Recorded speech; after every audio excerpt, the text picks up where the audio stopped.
Você vai notar que ao redor das letras que a gente vai cantar hoje, a gente canta da soberania de Deus e como a gente pode descansar nessa soberania, nessa confiança que a gente tem e na esperança que a gente tem através do sacrifício dele. Que você possa louvar pensando nisso, possa cantar pensando nisso e também talvez entregar suas preocupações, seus pensamentos para Deus. Ele é a nossa torre forte e a gente pode descansar nele, amém? Que você possa ficar de pé no seu lugar nesse momento e a gente vai fazer uma breve oração e em seguida cantar juntos. Deus, te louvamos por quem Tu és, te louvamos pelo Teu sacrifício, Deus, pela esperança que temos. Obrigado que apesar de nós, Deus, o Senhor nos deu esperança e nos deu vida eterna. Recebe essas canções, recebe essas letras e nos abençoa, Deus. Fala conosco. Amém.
Meus pés só na rocha firmarei,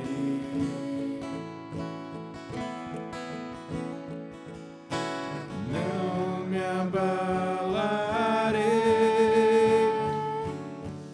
e do Senhor direi: Tu és meu Deus, protetor, meu refúgio e libertador, meu abrigo, torre forte, todo tempo meu socorro vem de ti.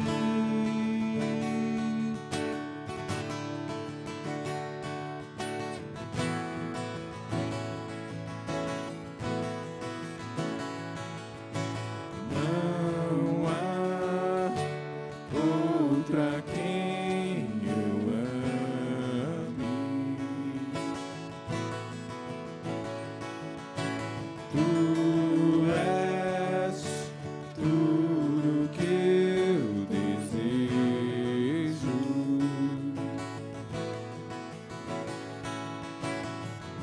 Eu me alegro em Ti e do Senhor direi: Tu és meu Deus, protetor, meu refúgio e libertador, meu abrigo, torre forte, todo tempo meu socorro. Tu és meu Deus, protetor, meu refúgio e libertador, meu abrigo, torre forte, todo tempo meu socorro vem de Ti.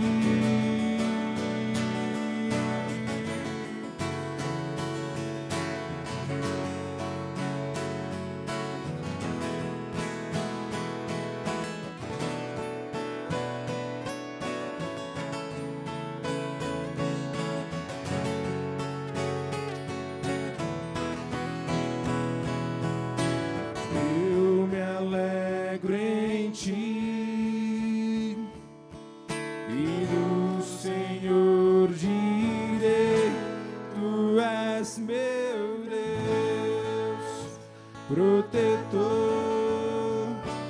meu refúgio e libertador, meu abrigo, torre forte, todo tempo meu socorro, tu és meu Deus, protetor, meu refúgio e libertador, meu abrigo, torre forte, todo tempo meu socorro vem de ti. Todo tempo meu socorro vem de ti. Todo tempo meu socorro vem de ti.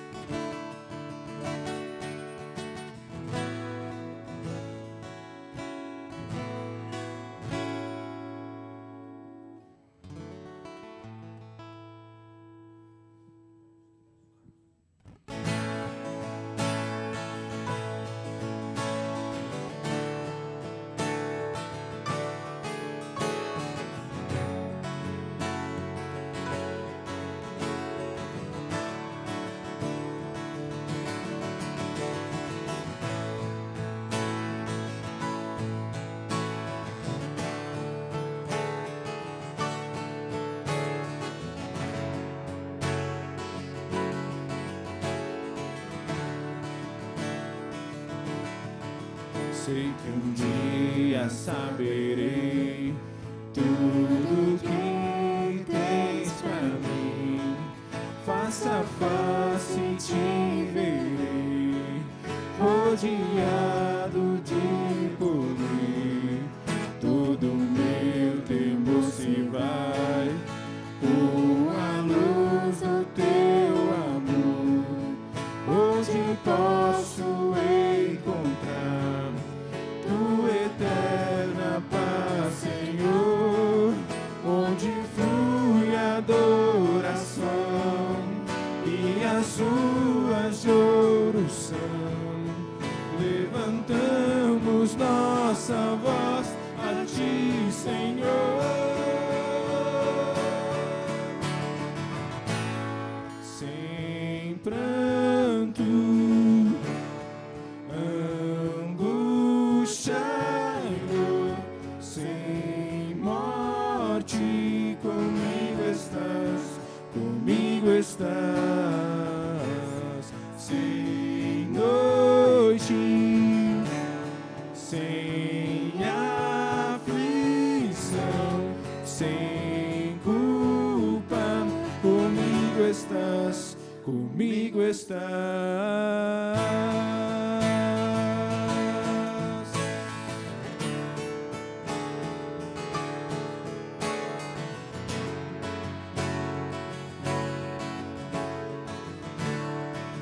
Nesta vida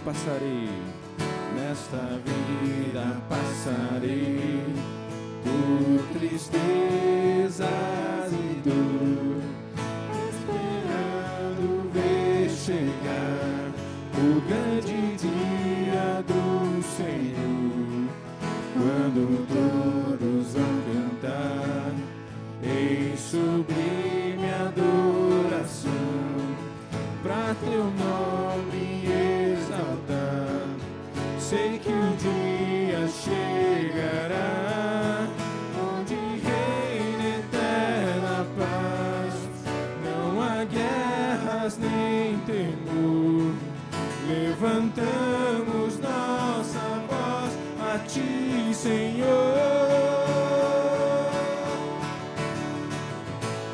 sem pranto, angústia e dor, sem morte, comigo estás, sem noite,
sempre dará toda a glória a ti, Senhor.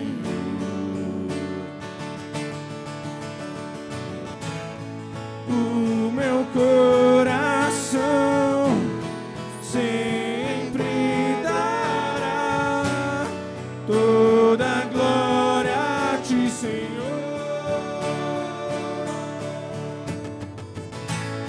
Sem pranto,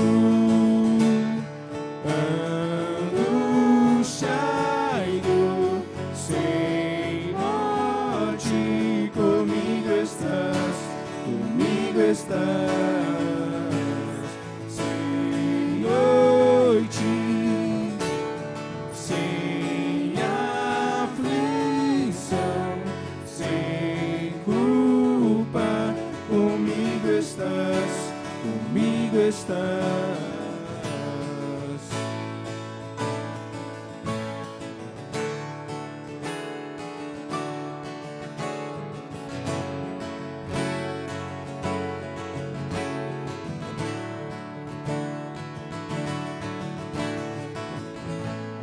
Deus conosco está e a sua fidelidade é para sempre.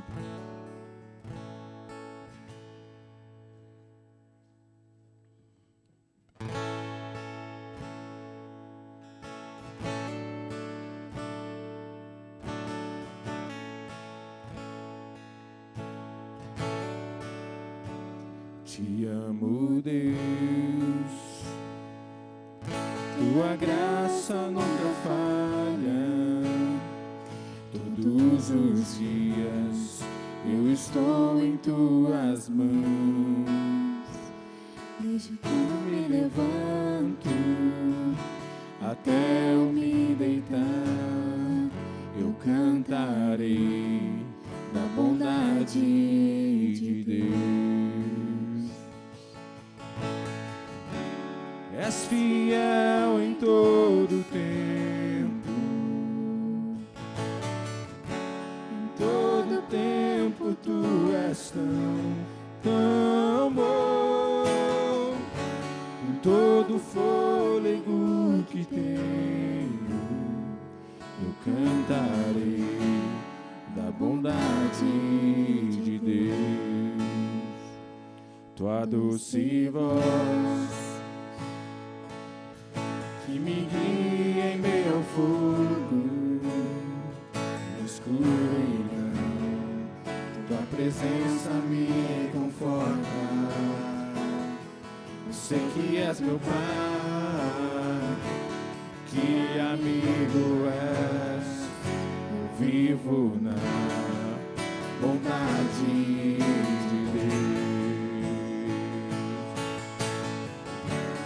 És fiel em todo tempo, em todo tempo tu és tão bom. Com todo fôlego que tenho, eu cantarei da bondade de Deus. És fiel em todo tempo,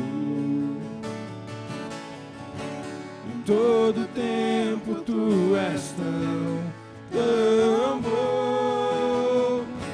Com todo fôlego que tenho, eu cantarei da bondade de Deus.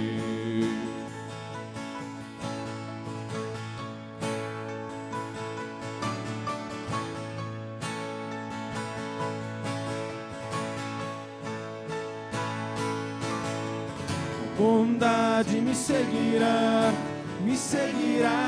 Senhor. Tua bondade me seguirá, Senhor. Eu me rendo a ti, te dou meu ser, entrego tudo a ti. Tua bondade me seguirá, Senhor. Tua bondade me seguirá, Senhor. tua bondade me seguirá, Senhor. Eu me rendo a ti, te dou o meu ser, entrego tudo a ti. Tua bondade me seguirá, Senhor. És fiel em todo tempo, em todo tempo tu és tão bom. Com todo fôlego que tenho, eu cantarei da bondade de Deus. És fiel em todo tempo, em todo tempo tu és tão bom. Com todo fôlego que tenho, eu cantarei da bondade de Deus. Eu cantarei da bondade de Deus. Eu cantarei da bondade de Deus. Amém, Jesus. Obrigado que tu és fiel em todo tempo, Deus. Obrigado por isso, obrigado que a gente pode confiar e descansar, Deus. Nos abençoa nessa manhã com a sua palavra. Em nome de Jesus, amém. Pode assentar, igreja. Esse é o momento que a gente reserva para as nossas ofertas. Ela vai estar passando aqui agora. Você que é membro, é um privilégio ofertar como igreja. Você que está nos visitando, não se constranja.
Orar juntos pelas ofertas.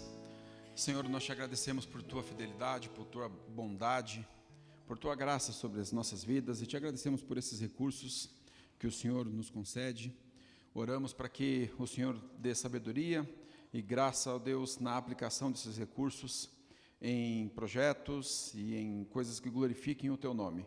Ó Deus, nós te agradecemos pela fidelidade do teu povo, em nome de Jesus. Amém. Amém. Bom dia, igreja, graça e paz seja com cada um de vocês nessa manhã. É uma alegria estarmos juntos aqui para adorar o Senhor e também para ouvir da sua palavra e aprender com o Senhor. Também é um tempo de muita alegria quando nós temos visitantes em nosso meio, e esse é o tempo que nós reservamos para conhecer as pessoas que nos visitam pela primeira vez num culto da Nova Aliança. E se esse é o seu caso, nós gostaríamos que você ficasse em pé no seu lugar, porque o pessoal da recepção quer te dar uma lembrança, e gostaríamos então de identificar você. Temos alguém hoje nos visitando pela primeira vez? Temos ali uma moça. Seja muito bem-vindo, obrigado pela sua presença. Que Deus te abençoe muito nesse dia, que seja um tempo especial. Se você tem uma igreja, leve o nosso abraço. Se não, quem sabe essa possa ser a sua casa. Nos sentiremos honrados em tê-la mais vezes conosco aqui. Mas se Deus te abençoe nesta manhã, em nome de Jesus, obrigado pela sua presença. Agora, dentro da nossa vida de igreja, Ontem nós tivemos a nossa programação das crianças lá na INA Campo de Santana, e tivemos a participação de aproximadamente 200 crianças e 130 adultos, entre aqueles que estavam trabalhando e também o pessoal da comunidade. Foi um tempo muito especial. Os relatos que tivemos foi de que as crianças foram impactadas por tudo o que aconteceu, os pais dessas crianças também, ali daquela comunidade. E nós queremos agradecer como igreja a você que ofertou através dos lanches, dos brinquedos para aquelas crianças, a sua dedicação, se você foi lá servir também ontem, se você orou por esse evento, que Deus possa recompensar a cada um de vocês, mas foi um tempo muito especial e obrigado então pela participação de todos. Agora, dentro da nossa vida de igreja, terça-feira temos a nossa reunião das mulheres às 19h30, quarta-feira temos nosso encontro de homens às 14h30, era para ter sido semana passada, mas aí por um problema lá foi adiado para esta semana. E também nesta quarta-feira nós temos o início dos nossos ensaios do coral para o Natal. Sim, já estamos pensando no Natal e já estamos chegando no Natal. Então, quarta-feira, às 19h30, nós começamos os ensaios do coral de Natal, e se você quiser fazer parte do coral, se você já participou antes, você também está, né, praticamente quase que convocado, né? Mas se você nunca participou de um coral e porventura quer vir participar, então quarta-feira é só chegar, tá? Quarta, 19h30, todos estão convidados a participar já do coral, e aí então só chegar aqui às 19h30. E também às 19h30 temos a nossa reunião de oração na quarta-feira acontecendo aqui. Recado importante para os homens: no próximo sábado nós temos o nosso café dos homens às 8h30, se iniciando com aquele café gostoso, e depois teremos um tempo de louvor, e a palavra será então ministrada pelo pastor Francisco. Todos os homens então estão convidados. Se você está nos visitando pela segunda, terceira vez e é homem, você também está convidado a participar conosco no próximo sábado às 8h30, o nosso café dos homens. E também um recado, né, relacionado aos homens: nós tivemos o encontro dos homens, então, que foi no final de semana, no dia 30 de setembro, e depois, ao final do culto, nós vamos passar um vídeo com um resumo do que aconteceu. Então, você pode também ver tudo aquilo que foi aquele encontro dos homens no dia 30, vai passar um vídeo aqui ao final, não deixe de assistir, tá? Também, lembrando, os juniores, sábado, às 14 horas também, você, pai e mãe do junior, traga o seu filho para a reunião dos juniores. E temos um save the date, né? O que é isso? Você reservar na sua agenda aí o dia 15 de novembro. Por quê? No dia 15 de novembro nós vamos fazer um piquenique da nossa igreja, envolvendo todas as famílias, todas as pessoas. Todos estão, então, convidados a participar desse tempo. Vamos dar maiores informações nos próximos cultos e também pelos nossos canais de comunicação, mas já reserva aí na sua agenda o dia 15 de novembro como uma data em que estaremos juntos como igreja participando do nosso piquenique, tá bom? Agora nós vamos ter o nosso momento missionário. Eu queria chamar a nossa missionária Silvia, e ela vai compartilhar um pouco daquilo que o Senhor tem feito através do ministério dela. Bom dia, igreja. Vou falar um pouquinho dos trabalhos, né, que tem acontecido. Eu não sei se todos sabem, mas eu faço parte da Atuação Global, que trabalha com educação, escolas e contraturnos, né, projetos envolvendo educação. E eu também faço parte da ICEP em Missões, que é de uma associação das escolas por princípios. Ela tem um braço missionário, e hoje a Atuação Global caminha junto com a ICEP em Missões, porque os trabalhos ficaram muito grandes, né? Hoje a Atuação Global está em vários países, e eu coordeno uma pequena parte desse trabalho, que é em Moçambique. Então, nós estamos nesses lugares, atendendo a escolas e a projetos de contraturno. Então, por enquanto, são 900 crianças. Muitos desses projetos são parcerias bem recentes, então, eles ainda não iniciaram com as crianças. estão preparando os professores, dando os primeiros cursos. Um pastor me mandou fotos essa semana que ele alugou uma casa bem grande, está reformando a casa, e assim todo mundo está se preparando. Então, no começo do ano que vem, eles iniciam com as crianças. Então, essas crianças são já dos projetos que a gente já tinha, né? Pode passar a próxima. Aqui eu estou mostrando algumas fotos, principalmente dos professores, né? Tem uma aqui com crianças. A atuação, ela atua dando, né, fornecendo material para esses projetos, o treinamento com os professores e a assessoria. Então, é um programa completo, bem estruturado. Hoje ele está completamente estruturado.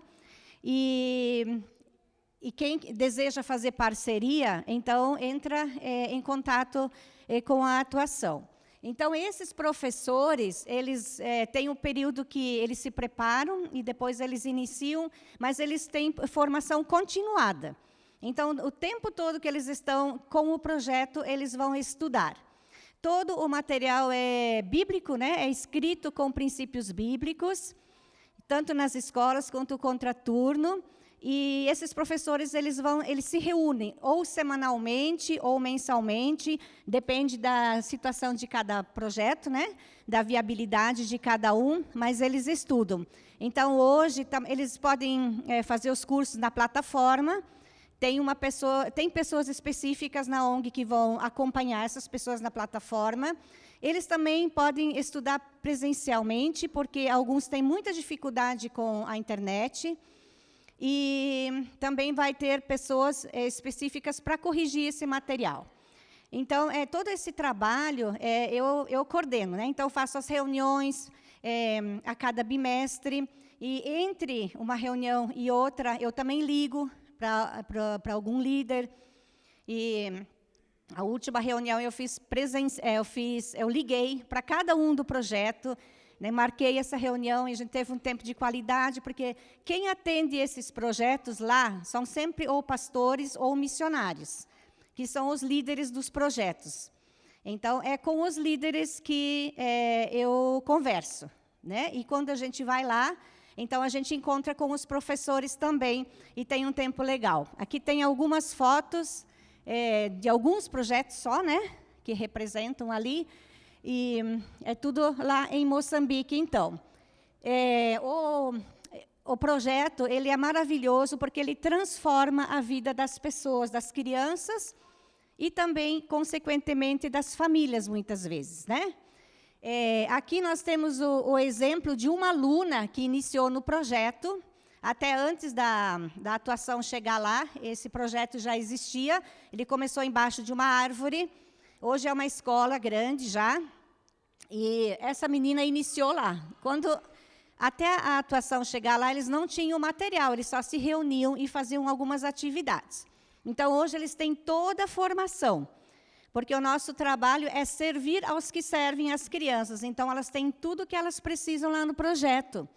E essa menina, depois ela foi para a igreja, né, e continuou crescendo no projeto, e hoje ela já é uma auxiliar de professora. Então, ela está sendo preparada esse ano, e ano que vem ela já vai assumir uma turma, né? Então, é um exemplo muito lindo. E essa comunidade onde ela vive é um lugar de aldeia, né? Uma comunidade de aldeias. Tudo lá é muito difícil e precário. E essa menina, ela desenvolveu muito, né? Sempre tem aqueles que se destacam, e ela serve na igreja. Desde pequenininho no projeto, as crianças aprendem a servir. Então, tem várias situações dentro do programa já que ensina a criança a servir. Na sua família, na sua comunidade, na igreja, né? Depois, muitos realmente aceitam Jesus e vão para a igreja. Então, hoje, o programa atende essas necessidades. E são muitos os desafios.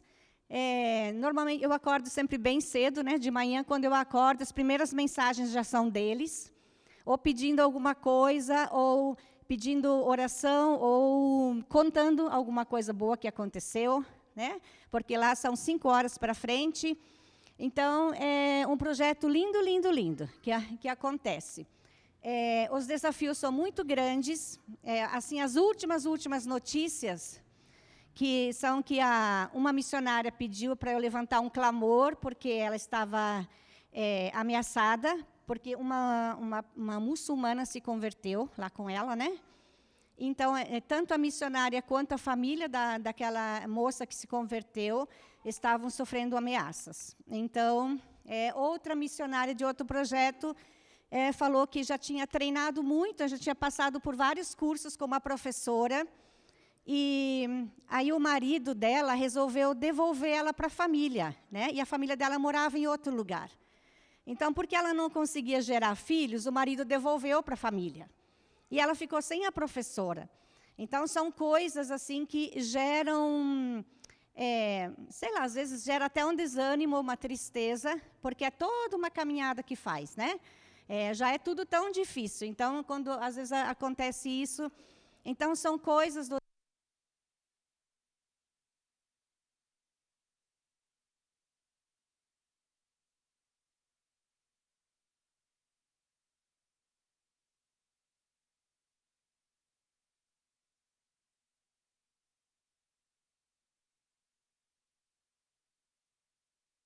pela Silvia agora e por esse projeto, queria que você orasse juntamente comigo.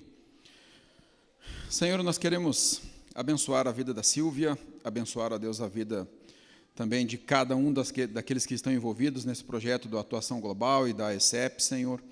E pedimos graça do Senhor sobre a vida deles, pedimos, ó Deus, fortalecimento, encorajamento, e diante desses desafios, que em todo o tempo eles possam ver a Tua boa mão sendo com eles.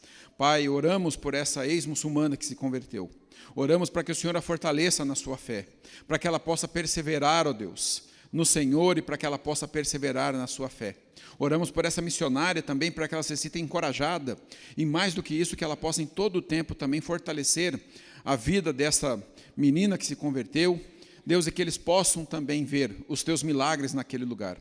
Oramos pelos recursos necessários, oramos por cada escola sendo atendida, e oramos, ó Deus, para que o Senhor também conceda, não só recursos, mas também pessoas com o coração disposto a ir e abençoar mais escolas naquelas regiões, não só de Moçambique, mas de toda a África, para que o Teu nome seja glorificado.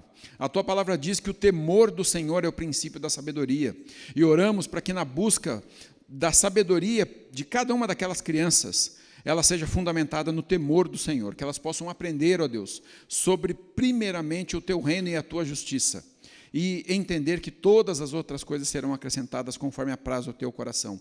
Pedimos, ó Deus, em nome de Jesus, Deus, abençoe esse projeto lá, e que o Senhor conceda tudo aquilo que é necessário para que eles possam continuar firmes e crescendo naquele lugar. Em nome de Jesus é que nós oramos. Amém.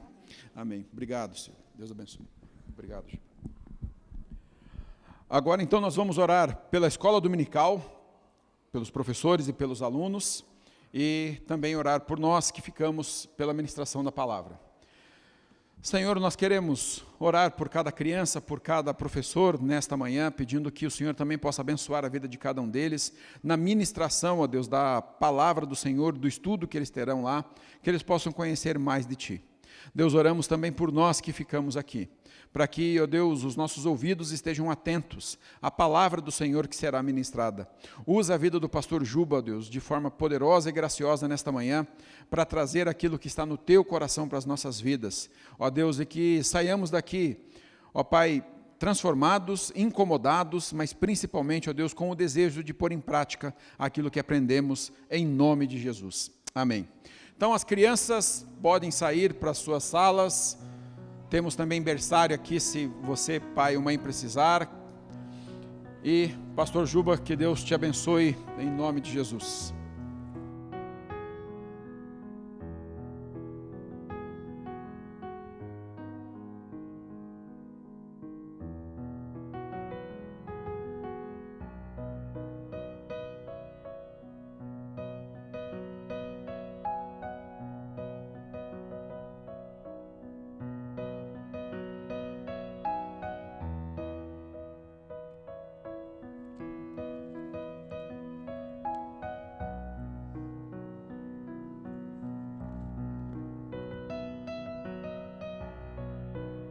Muito bom dia, igreja. Bom estarmos reunidos aqui para aprendermos da palavra. A gente vai orar mais uma vez, pedindo a Deus para que Ele nos guie no estudo da palavra. E eu vou incluir junto com a igreja aqui orações pelo pastor Robson. Ontem ele estava aqui na igreja e ele fez um exame de uma infecção que ele estava tratando. Desde setembro ele está lidando com isso. E ontem saiu o resultado do exame dizendo que a infecção ainda estava presente depois de 2 ou 3 rodadas de antibiótico. Então ele foi atrás do médico dele, foi até o hospital e o médico resolveu que ele vai ficar internado de ontem até quarta-feira para ficar recebendo antibiótico no hospital. Não tem nada além disso, de ser o protocolo ali do tratamento dele, mas nosso querido pastor Robson está lá passando esses dias num hospital que a gente sabe é muito chato para quem está lá. Então, quero te convidar a orar por ele também. E daí, por causa disso, porque foi de repente, foi inesperado, né? Ele ia pregar hoje à noite, então a solução mais rápida que a gente encontrou é que a mesma mensagem que está sendo pregada aqui pela manhã será pregada à noite. Você é convidado a estar com a gente, claro, se quiser pegar a recuperação e vir de novo, mas daí especialmente porque no culto da noite a gente tem a ceia hoje também, você pode participar com a gente, tá bem? Então, te convido a orar mais uma vez. Senhor Deus, a gente se reúne como teu povo, como tua comunidade, teus filhos comprados pelo teu sangue, e dessa união, Deus, a gente sabe, o Senhor se agrada, que dos louvores do teu povo, o Senhor faz o teu trono para se assentar entre nós, e a gente pede, Deus, vem reinar, vem governar, essa reunião que é para o teu louvor. E Deus, dessa tua presença aqui a gente pede, que tua palavra viva e eficaz toque nossos corações, fale com o nosso íntimo, Deus, moldando a nossa vida conforme o teu querer, Deus. Por isso usa, Deus, a tua palavra, me usa nessa ministração. O Senhor sabe até onde eu consegui ir, o Senhor sabe das minhas limitações, mas sabe mais do que isso, o que o teu povo precisa. Então fala conosco nessa manhã, Deus. E juntos como tua igreja, a gente quer pedir pelo pastor Robson, passando esses dias no desconforto do hospital, mas que o conforto do teu Espírito Santo, a consolação da tua presença e a cura, Deus, que o Senhor tem reservada para ele, Deus, sejam o que ele experimenta de ti nesses dias, para estar completamente restabelecido, curado, Deus, e pronto para seguir, Deus, com vida, ministério e tudo que o Senhor tem para ele. Pedimos pelo nosso querido pastor Robson, em nome de Jesus, amém. Deixa eu dar um contexto da mensagem que a gente vai estudar nessa manhã. 31 de dezembro de 2019, o governo chinês anuncia que alguns casos de um novo vírus começam a infectar pessoas na cidade de Wuhan. Poucos dias depois, dia 6 de janeiro, já é anunciada a primeira morte.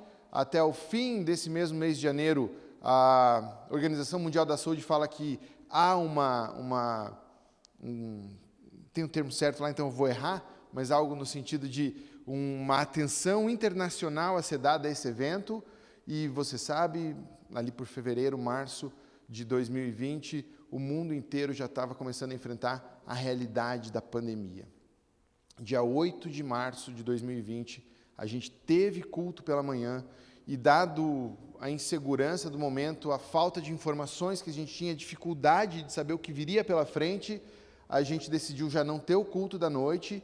A igreja permaneceu fechada por meses, vocês que frequentavam essa igreja sabem disso, você que frequentava outra igreja sabe disso também.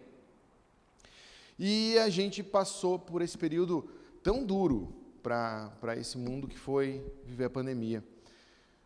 Por um lado, a igreja, e digo a igreja no sentido da igreja brasileira, o corpo de Cristo no Brasil, pelo menos, que a gente tem mais contato, respondeu rapidamente e muito bem à pandemia. Pastores invadiram mídias sociais, Instagram, YouTube, promovendo e produzindo devocionais e estudos bíblicos.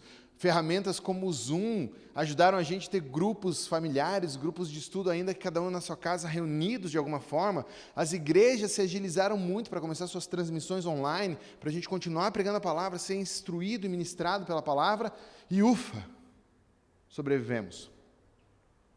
Mas uma partezinha, pelo menos, daquilo que a gente crê como ensino das Escrituras, ao invés de lidar bem com a pandemia, nesse sentido da gente conseguir fazer as coisas acontecerem, foi talvez das coisas que mais sofreu com a pandemia, que é a doutrina chamada eclesiologia, que é a nossa vida de igreja. A vida de igreja foi devastada pela pandemia. Nossos corações parece que mudaram, sofreram, se esfriaram, foi difícil retomar, foi difícil tantas coisas. E creio que hoje, 2023, já há pelo menos 2 anos de vida normal, um pouco mais até, como igreja, não só Nova Aliança, como igreja não só brasileira, como igreja mundial, a gente lê, ouve falar e reconhece que as igrejas estão reaprendendo a ser igreja. O que foi perdido durante esse tempo de isolamento, pandemia e distanciamento? O que foi perdido da nossa vida como corpo de Cristo, da nossa vida como comunidade cristã, que precisa ser restaurado, resgatado. Tem um exemplo simples, assim, na minha lida com a juventude da igreja. Antes da pandemia, para qualquer jovem da juventude que você perguntasse o que você vai fazer sábado, automaticamente a mente dele ia dizer, eu vou estar nos jovens. Essa é a minha vida. O que você vai fazer sábado? Jovens. Hoje você pode perguntar para qualquer jovem da juventude, o que você vai fazer sábado? E a mente dele vai para um lugar assim, não sei. Depende. Depende do compromisso que eu venha ter ou não. Porque se eu tiver algum compromisso, não vai dar para estar na igreja. Isso é um reflexo que eu vejo forte na juventude, mas não só na juventude, vejo na nossa igreja. Se você repara, nossa rotatividade, né, dos mesmos membros, as mesmas pessoas, a gente está presente aqui, mas a rotatividade da presença é bem significativa, Certo ou errado? Pode ser ou não pode ser? Igreja é algo a ser desfrutado conforme a minha possibilidade? Igreja tem que ter aquela primazia que existia no passado, ou a gente estava exagerando, nem precisa ser tanto assim, será?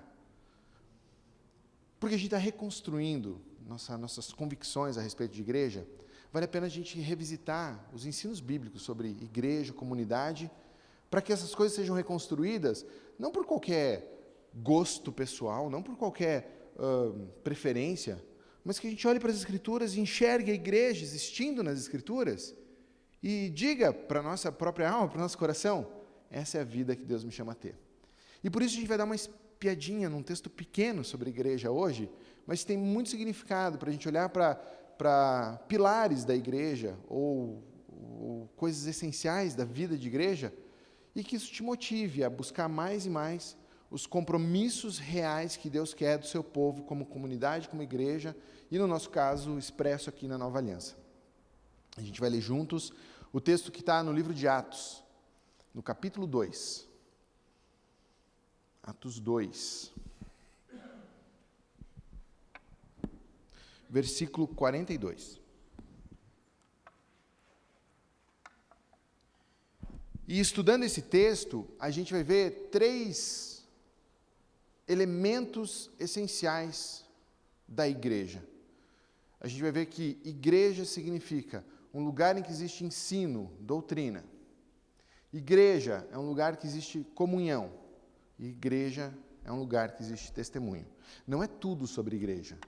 Atos 2:42 não é um tratado sobre tudo o que é a igreja, mas é uma visão do que era a igreja primitiva, a igreja que surge após a ressurreição de Cristo, e olhando para ela, a gente vai se inspirar e tentar olhar para a nossa própria vida, para a nossa própria igreja. Atos 2, a gente vai ler o 2:42, e daí eu vou pular lá para o fim do 47, e depois você vai entender por quê. Atos 2:42 diz assim: eles se dedicavam ao ensino dos apóstolos e à comunhão, ao partir do pão e às orações. E o Senhor lhes acrescentava diariamente os que iam sendo salvos. É tão curtinho que dá para repetir, né? Olha só. Eles, os primeiros cristãos, se dedicavam ao ensino dos apóstolos e à comunhão, ao partir do pão e às orações. E o Senhor lhes acrescentava diariamente os que iam sendo salvos.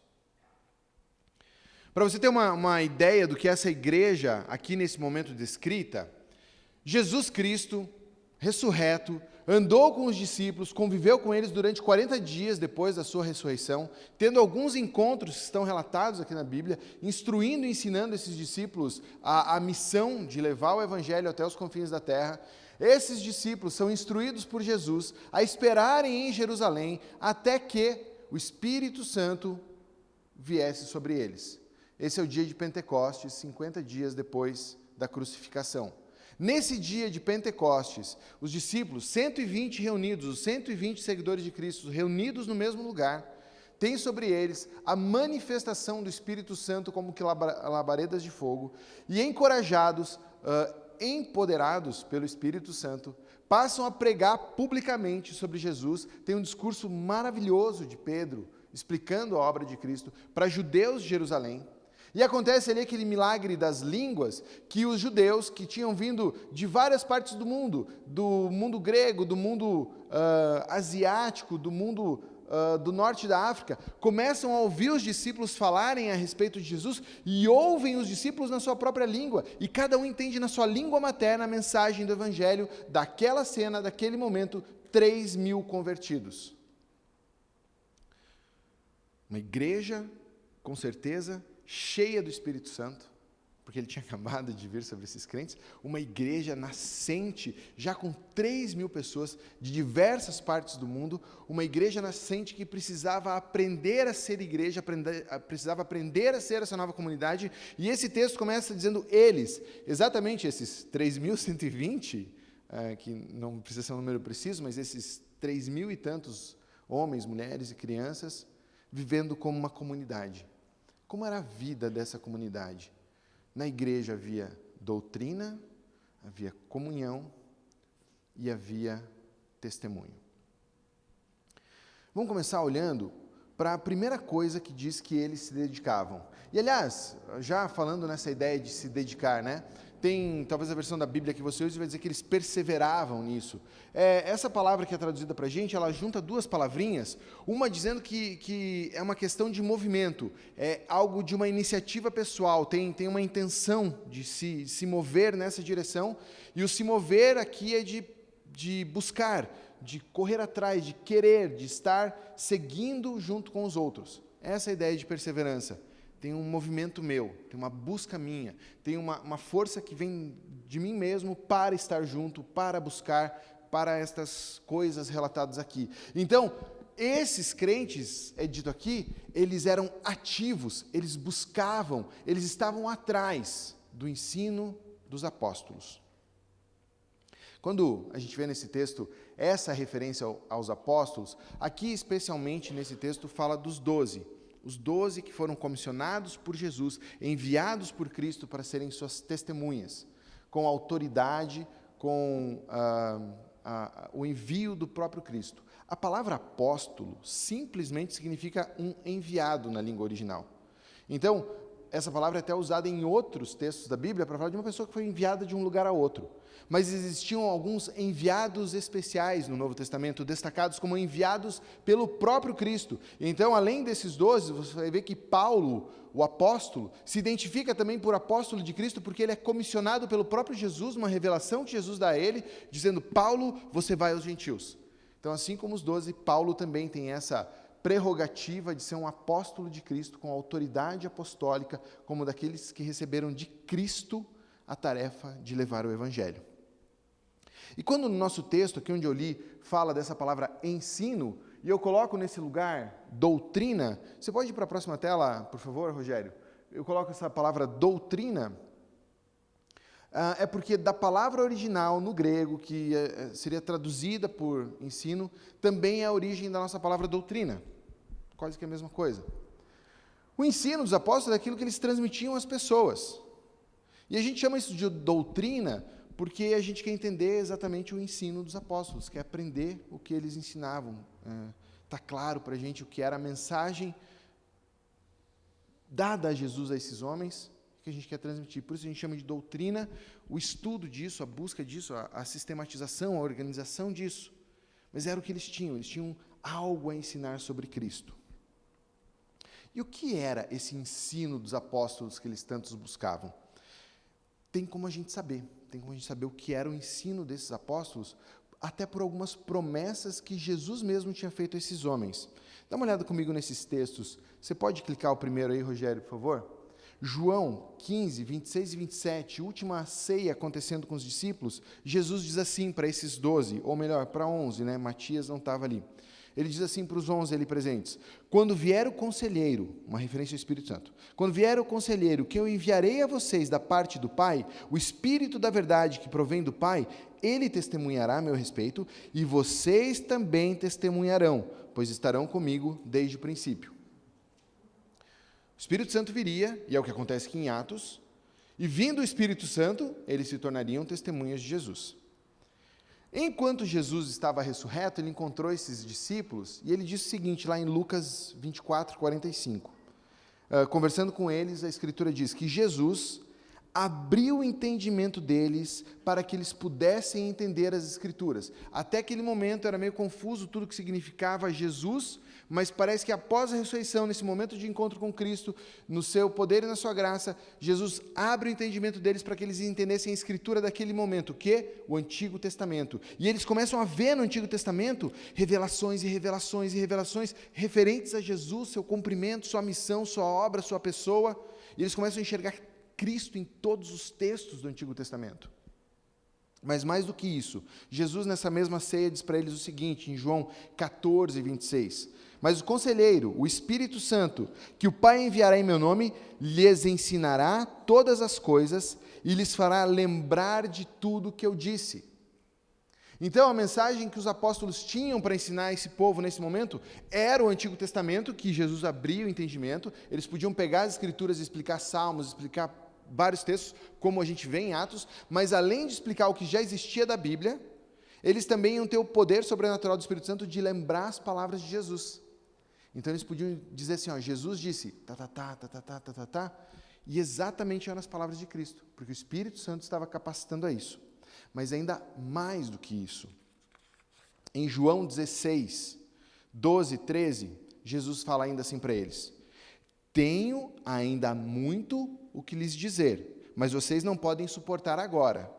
Mas quando vier o Espírito da verdade, ou melhor, quando o Espírito da verdade vier, ele os guiará em toda a verdade. Não falará de si mesmo, falará apenas o que ouvir e lhes anunciará o que está por vir. O que Jesus prometeu aqui para os discípulos? Tem mais revelação a ser dada a vocês. Nesse momento vocês não podem entender, suportar, mas quando vier o Espírito Santo, ele vai falar o que eu tenho para contar para vocês ainda. Então os discípulos tinham naquele momento o Antigo Testamento, que eles tinham discernimento de explicar. Eles tinham as memórias e as lembranças do que viveram com Jesus, das palavras dele, e eles tinham mais revelação do Espírito Santo a respeito dos significados da obra de Jesus, a nova doutrina que nascia com a nova aliança. Uau, imagina tudo isso. Da fonte das testemunhas oculares, daqueles que andaram com Jesus, daqueles que viram suas obras, daqueles que viram seus milagres, e para dar autoridade à palavra deles, o texto aqui de Atos diz no versículo 43, que muitas maravilhas e sinais eram feitos pelos apóstolos, para ser uma demonstração de Deus, que sim, eles tinham autoridade, eles tinham o comissionamento de Deus para essa obra.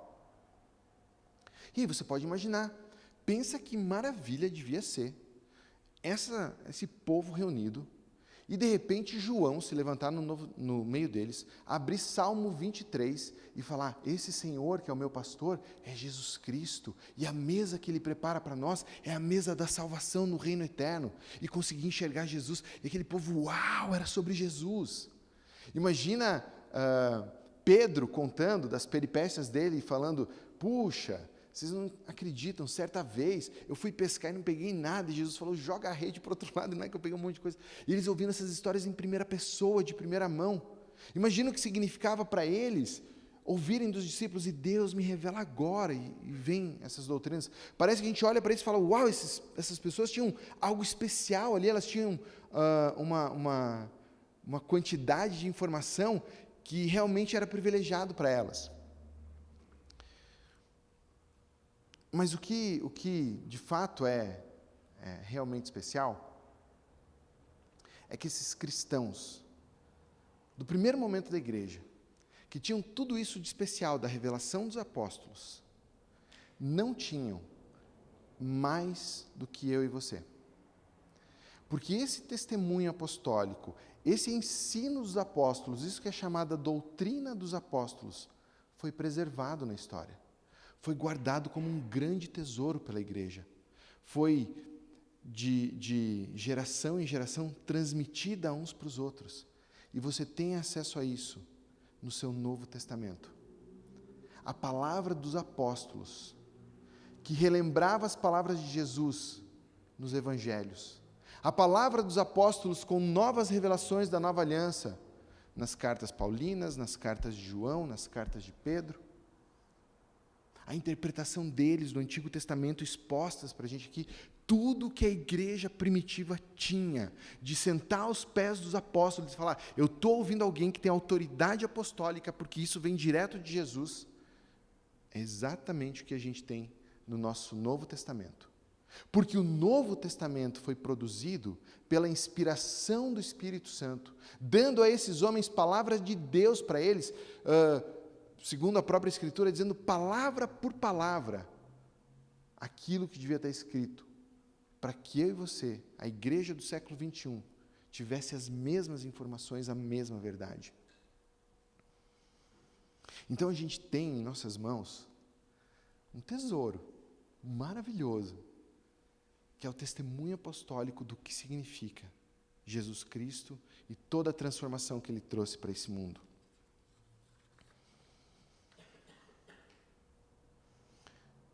Mas se a gente pensar no que o mundo gospel, o mundo evangélico de hoje faz com o testemunho apostólico do Novo Testamento, é quase desesperador. É muito triste ver como as Escrituras são tratadas hoje. Eu acho que as palavras que eu encontrei para dizer o que a gente faz com a Bíblia hoje, a gente tira da Bíblia a sua objetividade e tira da Bíblia a sua autoridade. O que eu quero dizer com objetividade? A Bíblia os escritos que estão aqui são exatamente o que os seus autores queriam escrever. Eles tinham uma ideia a transmitir. Eles tinham uma ideia a passar. E eu e você, a gente tem que se aproximar da Bíblia buscando entender qual é a ideia do autor do texto. E daí é muito triste quando alguém pega a Bíblia com um versículo qualquer, lê qualquer coisa, e disso diz que tira uma lição para a sua vida. Desprezando o contexto, desprezando o sentido do texto, torna a Bíblia não um texto objetivo que tem uma mensagem que vem dos apóstolos para nós, torna uma interpretação pessoal que a autoridade passa a ser sua própria mente, o que você quiser que seja. Deixa eu dar um exemplo para você. Um dos maiores influenciadores da juventude brasileira evangélica, ele tem um dos vídeos que ele publica, em parceria com um médico, e as conversas dele são sobre uma mente saudável. E o médico traz descobertas científicas a respeito de que é uma boa mente, e buscam ali ensinar isso, e fazer associações com a Bíblia. Aí, em um determinado vídeo desses, eles vão falar sobre 7 hábitos mentais de uma pessoa saudável. E o médico vai trazer essas informações. E aí o médico fala assim, primeiro hábito saudável, primeiro hábito de uma pessoa que tem saúde mental. Daí ele fala assim, observar pássaros. Observar pássaros, que coisa, né? Por quê? Daí ele conta que um grupo de especialistas pegou gente com uma saúde mental muito boa, descobriu que essas pessoas têm contato com a natureza, e das pessoas que têm contato com a natureza, um grupo se destacou. Esse grupo que se destacou era um grupo que observava pássaros. Tinha uma saúde mental 10. Daí tudo bem, descoberta científica, fique lá. Mas daí olha o que o sujeito fala. Ele fala assim, por isso, não é à toa, lá em Mateus 6, que Jesus fala, observem os pássaros. Você faz, nossa, parece exagero, mas é exatamente o que ele diz. E o que o tal do influenciador ele repercute, nossa, né? E a gente achando que a Bíblia não tem nada a ver com o nosso dia a dia. É um exemplo exagerado? Eu achei absurdo. Por quê? Porque ele tira a frase observai os pássaros de todo o seu contexto, de Jesus falando que ao observar pássaros eu vou me lembrar que quem cuida de mim é Deus, que como aquele pássaro é cuidado, Deus cuida da minha vida e por isso eu não ando ansioso. Tudo distorcido, tudo melecado por uma interpretação que tira a autoridade da Bíblia e tira a objetividade do que o texto quer dizer. Beleza, mas eu estou falando de um cara que mandou mal para falar de quando a gente manda mal para a gente se corrigir.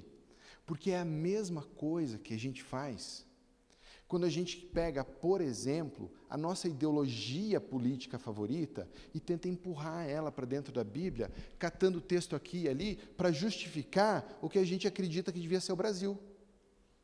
Porque nesse momento você está desprezando o que a Bíblia diz, está desprezando a autoridade da Bíblia e trazendo uma ideologia como autoridade sobre a Bíblia. E querendo fazer essa ideologia funcionar na Bíblia. É exatamente a mesma coisa. A gente tira da Bíblia a sua objetividade, tira da Bíblia a sua autoridade e traz uma outra autoridade sobre ela para tentar tirar da Bíblia o que a gente quer ouvir. É a mesma coisa que você faz quando você, entendendo as descobertas científicas a respeito de ansiedade, o mecanismo biológico da ansiedade, despreza tudo que a Bíblia fala sobre ansiedade ser falta de confiança em Deus, ansiedade ser você não depositar suas orações em Deus, e dizer, não, mas isso aqui não é comigo, isso aí é outra coisa, meu problema é só bioquímico. Não quero dizer que não existe o lado bioquímico, sim, Deus nos criou seres humanos com biologia, mas eu não posso pegar a autoridade da medicina para dizer assim, e daí por isso o texto da Bíblia não vale nada. É ao contrário, a Bíblia é a autoridade sobre cada pedacinho da existência humana. A Bíblia é a palavra de Deus revelada, que vem para a nossa vida dizendo o que nos importa, o que de fato tem valor e como a gente deve se submeter a essa palavra. Por isso, a igreja cheia do Espírito Santo, a igreja preenchida pelo Espírito Santo ali em Atos capítulo 2, se aproximava dos apóstolos, ouvindo a mensagem deles, como autoridade sobre sua vida. E ter a Bíblia como autoridade significa que você se abre para o que ela diz e muda sua vida conforme essa palavra. E a gente precisa muito disso. A primeira leva, talvez assim, de novos membros que a Nova Aliança teve depois da pandemia, se você observasse aqueles vídeos testemunhos, diversas pessoas que vieram à nossa igreja vieram dizendo assim, eu venho para essa igreja porque ela é uma igreja que prega a palavra. Legal mesmo, que bom que é assim. Honestamente, eu queria que isso não fosse diferença entre igrejas, eu queria que toda igreja pregasse muito bem a palavra, e a diferença fosse em outras. Mas legal saber que a gente, pelo menos, não está errando nisso.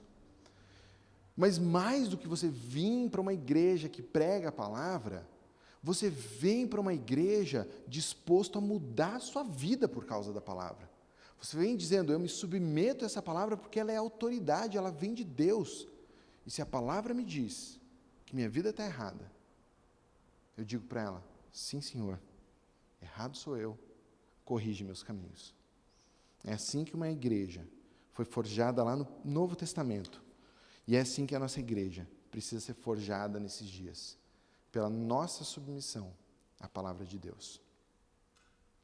O segundo ponto que a gente vai ver é que esse grupo não só se dedicava ao ensino dos apóstolos, mas também se dedicava a uma palavrinha aqui que é traduzida como comunhão. Pode passar a próxima tela, Rogério? Eu coloquei ali a palavra original, porque você deve conhecer ela. Pode clicar? Eles se dedicavam à koinonia. Comunhão. A palavra comunhão, ela foi muito surrada, muito mal usada, muito judiada pela igreja para significar um monte de coisa que ela não é. Em geral, tratamos como comunhão simplesmente estarmos juntos. Quando eu estava no seminário e os alunos queriam um tempo de ficar de boa, sem muitas tarefas, a gente ia lá na direção e falava assim, a gente está precisando de um tempo de comunhão. significava que ninguém ia ter atividade nenhuma, todo mundo podia ficar nos pátios, nos quartos, conversando e tudo mais. E a interpretação é meio essa. O que é comunhão cristã? É um monte de crente junto. Pronto, tem comunhão. Muito diferente disso é a comunhão descrita no Novo Testamento. A comunhão descrita no Novo Testamento, essa palavra, koinonia, não diz respeito a estar reunido, diz respeito a aquilo que são meus compromissos por eu estar reunido. O que eu faço por eu estar reunido? Qual é minha vida por eu estar ligado a esse povo, por eu estar associado a esse povo? Então, antes de tudo, comunhão significa o que fazer parte da igreja me custa. O que fazer parte da igreja compromete a minha vida de tais maneiras que eu tenho compromissos assumidos, que eu tenho uma vida assumida com essa igreja antes de outras coisas, como prioridade. Isso é comunhão. Comunhão vai envolver doação, vai envolver sacrifício, vai envolver mudar a sua vida em função da comunidade, da igreja. Quer ver um desafio interessante para mim e para você? Dá uma olhada nesses textos aqui, pode clicar. São 3 textos de Romanos, um de Romanos e 2 de Coríntios, tá? Eu vou ler eles para vocês e, por favor, tente achar a palavra comunhão nesses textos. Romanos 15, 26. Eu tenho aqui. Eu não fico de costas para vocês. Tá, vou ler ele. Romanos 15, 26. Pois a Macedônia e a Acaia tiveram a alegria de contribuir para os pobres dentre os santos em Jerusalém. 2 Coríntios 8, 4. Eles nos suplicaram insistentemente o privilégio de participar da assistência aos santos. 2 Coríntios 9, 13. Por meio dessa prova de serviço ministerial, outros louvarão a Deus pela obediência que acompanha a confissão que vocês fazem do Evangelho de Cristo, pela generosidade de vocês em compartilhar seus bens com eles e com todos os outros. Achou comunhão aí? A palavra comunhão? Mas olha só, no Novo Testamento está acontecendo uma coisa.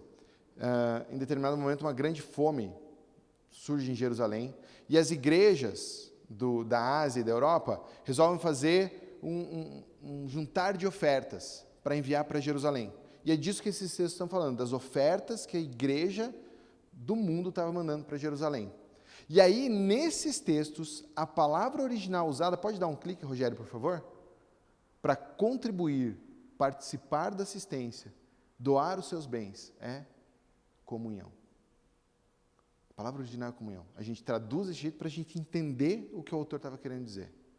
Mas isso significa que esses crentes entendiam que comunhão significa algo que me custa, algo que eu estou disposto a dar.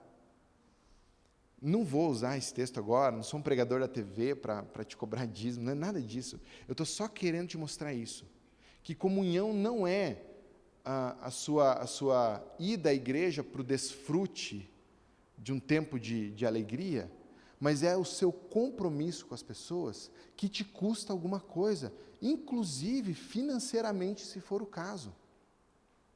O texto vai se seguir aqui em Atos, e olha só o versículo 44. Os que criam mantinham-se unidos e tinham tudo em comum, vendendo suas propriedades e bens, distribuíam a cada um conforme a sua necessidade. Nesse texto, a Bíblia não está dizendo que todo crente tem que vender todas as coisas e a gente ser uma comunidade sem bens nenhum. De jeito nenhum. Muito ao contrário até. Mas conforme a necessidade que era percebido, essas pessoas diziam umas às outras, eu tenho comunhão contigo, então eu tenho parte na tua vida. Eu vou participar da tua vida. O que você precisa?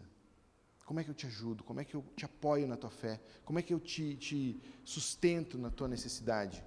Oferta é um caso, oração é um caso, presença é um caso, discipulado é um caso, serviço é um caso. Diversas formas que a comunhão vai me custar alguma coisa, vai te custar alguma coisa de tempo, de energia, de finanças, de dedicação, de estudo, seja o que for. Mas comunhão precisa significar isso para você. Não é simplesmente estar no mesmo lugar, não é simplesmente estar presente, mas é porque você está presente. Você tem compromissos com as pessoas ao seu redor. de tal maneira que você é comprometido com elas. Agora faça um exercício.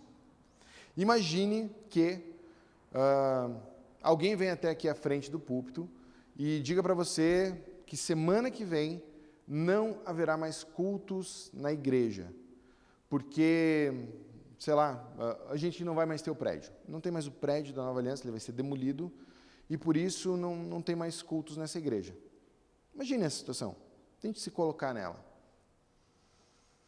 Se os seus pensamentos a respeito disso vão para um caminho assim, puxa, então devo ter que achar outra igreja, que problema, né? Começar a pesquisar no YouTube. Puxa, para onde será que eu vou? Podia encontrar um lugar mais perto de casa, pelo menos, ia ser mais fácil. Se teus pensamentos vão para esse lado, provavelmente você é um frequentador, mas você não é parte da igreja. Porque se você é parte da igreja, você diz, não, peraí, a gente tem um prédio, mas onde a gente se reúne? Vamos fazer o que juntos? Juntos, vamos tentar alugar um outro lugar? Vamos tentar construir um lugar? Vamos tentar ir na casa de alguém, não sei, por um tempo a gente se divide em casa até conseguir se reunir? Aí você está pensando como alguém que tem compromisso com as pessoas, dizendo, cara, não é isso aqui que faz a igreja, é isso aqui, são nossos relacionamentos, nossa vida juntas. Então eu quero te encorajar com isso, a dizer que você tem compromissos, a serem assumidos por fazer parte da comunidade de Cristo. Se essa é a igreja que você declara como sua, vá além da frequência, vá além da presença. Esteja disposto a dar o que te custa ser membro dessa comunidade.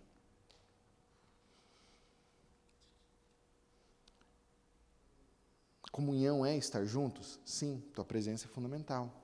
Cada um num canto do mundo também não tem comunhão. Mas comunhão é que porque estamos juntos, a gente tem o compromisso de viver a vida mútua, a vida conjunta, que o Novo Testamento nos chama, que vai estar cheia de encorajamento, aconselhamento, oração, que vamos nos advertir uns aos outros, que vamos servir uns aos outros, que vamos perdoar uns aos outros, porque temos um compromisso de seguir com nossas vidas juntas, como uma comunidade. Mas ainda há um pouco mais sobre comunhão nesse texto que eu quero abordar com vocês. Quando a gente lê o texto do versículo 42, na versão da NVI pelo menos, ele divide uma coisa que pode ser a intenção de Lucas mesmo. Ele fala assim, que essas pessoas se dedicavam ao ensino dos apóstolos e à comunhão, ao partir do pão e às orações. De certa maneira, querendo dizer que Lucas abre já o leque do que significa a comunhão, para incluir nessa comunhão o partir do pão, uma referência à ceia do Senhor, e a vida comunitária de adoração e orações. Também quando a gente for olhar para o resto do texto, isso está ali, porque diz assim, que essas pessoas, no versículo 46, todos os dias continuavam a reunir-se no pátio do templo, partiam o pão em casa e juntos participavam das refeições, com alegria, sinceridade de coração. O que mais tem na comunhão para a gente ver aqui? Quando fala do partir o pão, é uma referência clara à ceia do Senhor. Então, como comunidade, a gente tem um momento em que a gente diz uns aos outros, participamos do mesmo corpo, somos salvos pelo mesmo sangue, e a gente, como comunidade de Nova Aliança, realiza isso nos cultos aqui, regularmente, para juntos lembrarmos, como o pastor Robson nos lembra, de discernirmos o corpo, de dizer, eu faço parte de um corpo. Mas o que Jesus instituiu na ceia era também para esse povo algo muito casual, porque Jesus está ali numa refeição comum àquelas pessoas, e toma elementos comuns daquela refeição, e toma um pão e diz assim, isso aqui é o meu corpo partido por vós. Nesse momento, os crentes começam a se encontrar de casa em casa. E a refeição judaica começava com o anfitrião pegando pão e partindo e dando para o visitante. Impossível um crente junto com outro crente naquele momento de, cara, estamos juntos, que legal. Jesus partiu o corpo dele por nós. Que bom que você é meu irmão. No cotidiano, no casual, na vida comum, naquilo que se celebra junto, por estar numa refeição alegre e comum juntos. A memória de Cristo viria, a esperança da volta de Cristo viria. E isso tem a ver com a nossa comunhão. A gente tem uma comunhão mais formal, digamos assim, da nossa comunidade reunida como igreja? Sim. Ela é importante? Sim. Por quê? Porque são nossas celebrações comunitárias, a graça de Deus. Mas existe uma parte da comunhão que é na sua vida, na minha vida do dia a dia, quando a gente está junto com outros crentes, que a presença de Cristo, que as nossas memórias, as nossas lembranças a respeito de Cristo, tem que fazer parte dessas conversas, tem que fazer parte do nosso cotidiano de vida. Você combina de almoçar com um colega seu num shopping center, ali de alguma forma, estamos juntos porque ele partiu seu corpo por nós. Estamos juntos porque ele derramou seu sangue por nós. E isso ser celebrado. Você convida pessoas a virem jantar na sua casa, pode falar de qualquer assunto, mas a lembrança entre vocês de que Jesus Cristo une a vida de vocês tem que estar presente, porque essa é a vibrante comunidade cheia do Espírito Santo de Atos capítulo 2. Aonde quer que eles estivessem juntos, a presença de Cristo era lembrada, a obra de Cristo era lembrada. E ainda quando fala do partir do pão e das orações. Aquilo que a gente se dedica a juntos dizer, Pai, nós chegamos ao Teu trono, intercedendo uns pelos outros, pedindo uns pelos outros, uma vida de oração. Nesse sentido, eu queria te encorajar muito a uma coisa.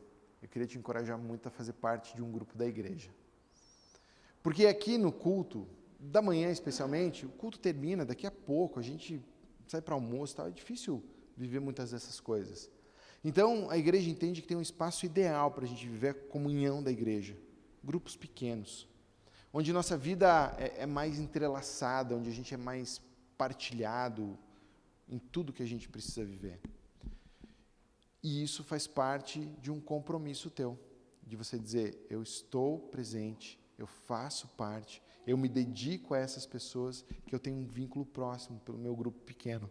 Eu fiz eu vou falar malandragem, mas você não leva a mal, por favor. Fiz uma malandragem esse ano. Eu criei um grupo pequeno ideal para mim. Estava fazendo falta na igreja um grupo de pais com filhos pequenos, né? Aí eu e o Thiago, que estamos com filho pequeno, a gente se agilizou, criou um grupo que é ideal para a gente. Eu posso ir lá assim, só para relaxar. O programa está pronto, tem líder que não sou eu, tem palavra que não é minha, eu só vou para descansar. Mas eu não tenho comunhão. Se eu vou sem me custar nada, se eu participo sem dizer, essas pessoas fazem parte da minha vida, eu tenho um compromisso com ela, é só social, é só curtição. Mas quando eu assumo que aquele é meu grupo, e ao invés de ser o grupo do meu descanso, é o grupo com o qual eu estou comprometido e vou viver junto, aí eu estou em comunhão com eles. Aí minha vida é partilhada com eles. E é isso que a gente está tentando construir nesse grupo. Eu quero te encorajar a encontrar um grupo e construir isso também. E passamos agora para o último ponto desse nosso olhar para a igreja primitiva. E eu coloquei como último ponto o testemunho. E por isso eu li com vocês o final do versículo 47.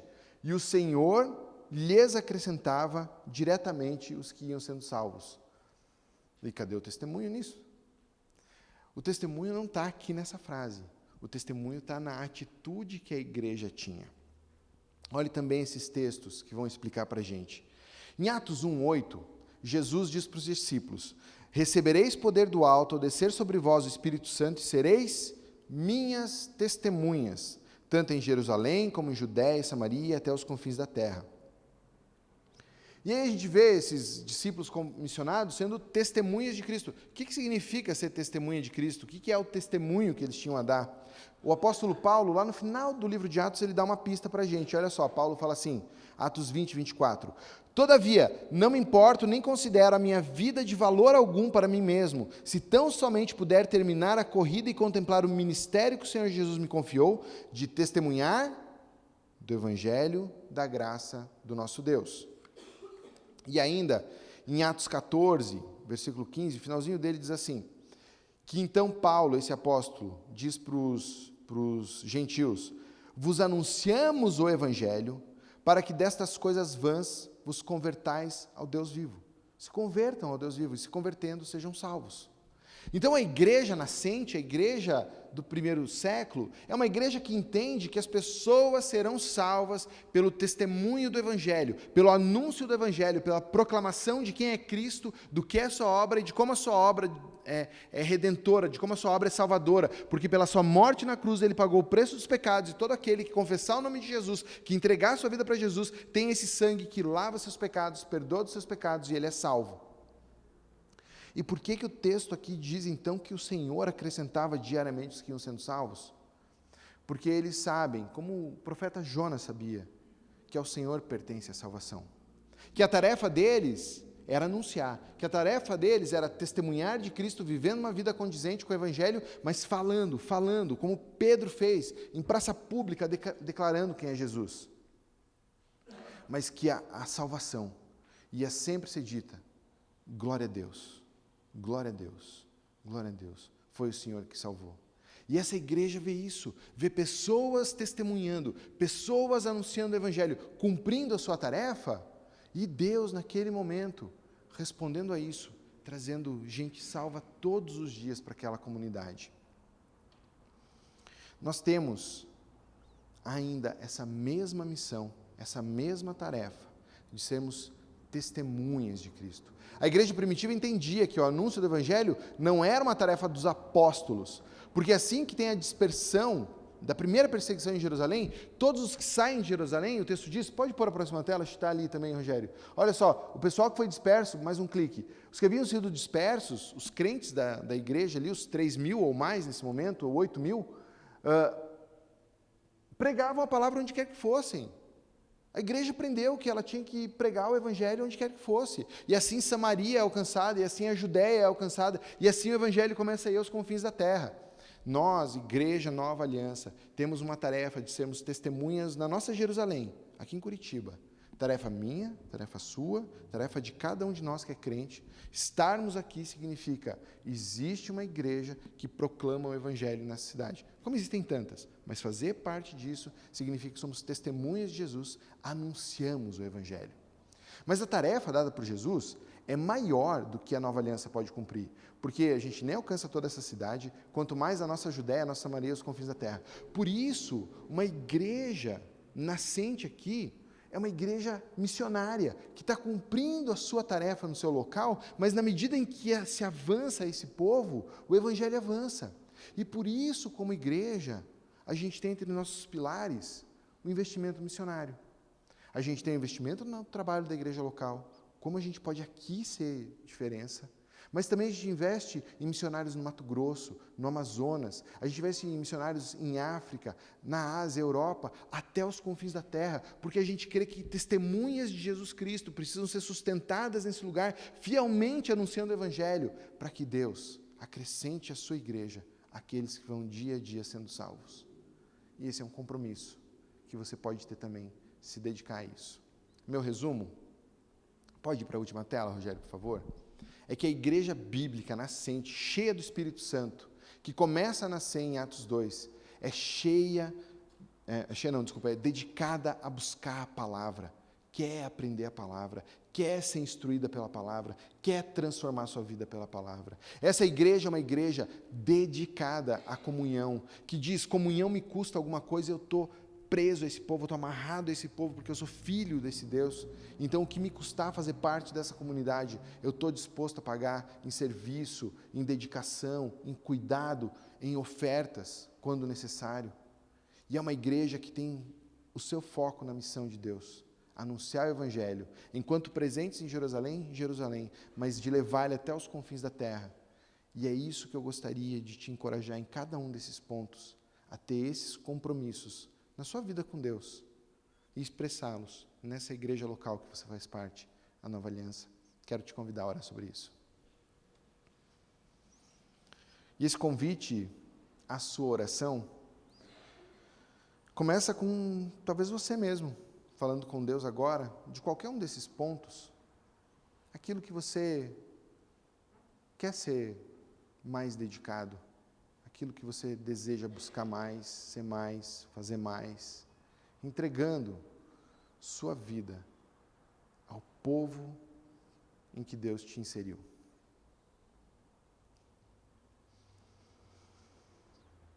Senhor Deus, a gente viveu, Deus, esse tempo de pandemia, como a gente lembrou aqui, e sabe que é exatamente isso, os nossos compromissos comunitários foram das coisas mais abaladas pela pandemia, Deus. Talvez algo se perdeu no coração de muitos aqui, e essa prioridade com as coisas do teu povo, da tua igreja, se perderam.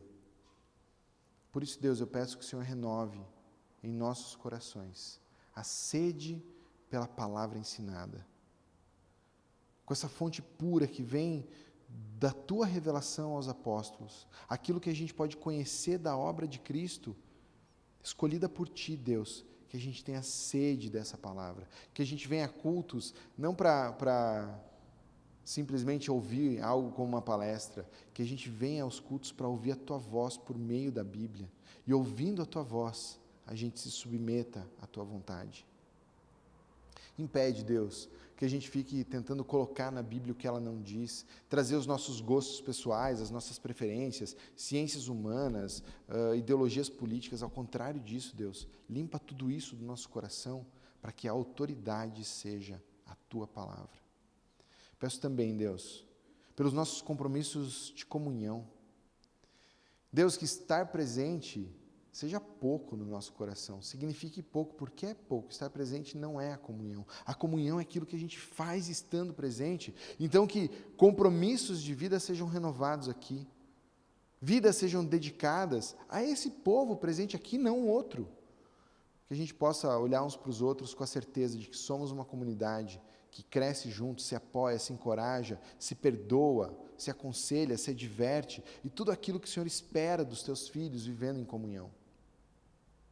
E Deus, eu peço que no nosso coração arda, Deus, essa vontade de cumprir a tua missão, levando o Evangelho aonde quer que a gente vá e apoiando, Deus, trabalhos missionários sérios de testemunhas tuas até os confins da terra, para o anúncio da tua glória e para o bem do teu povo. A gente pede isso em nome de Jesus. Amém. Amém. Deus te abençoe, te dê um ótimo domingo. De noite tem mais, e também a gente celebra a ceia, se você quiser estar aqui presente, é um convidado. Um bom domingo a todos.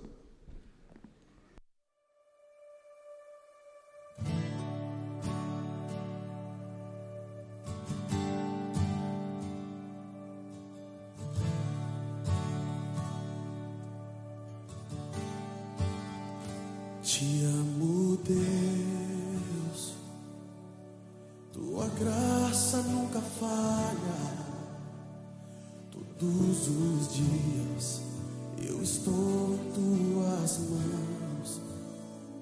Desde quando me levanto até eu me deitar, eu cantarei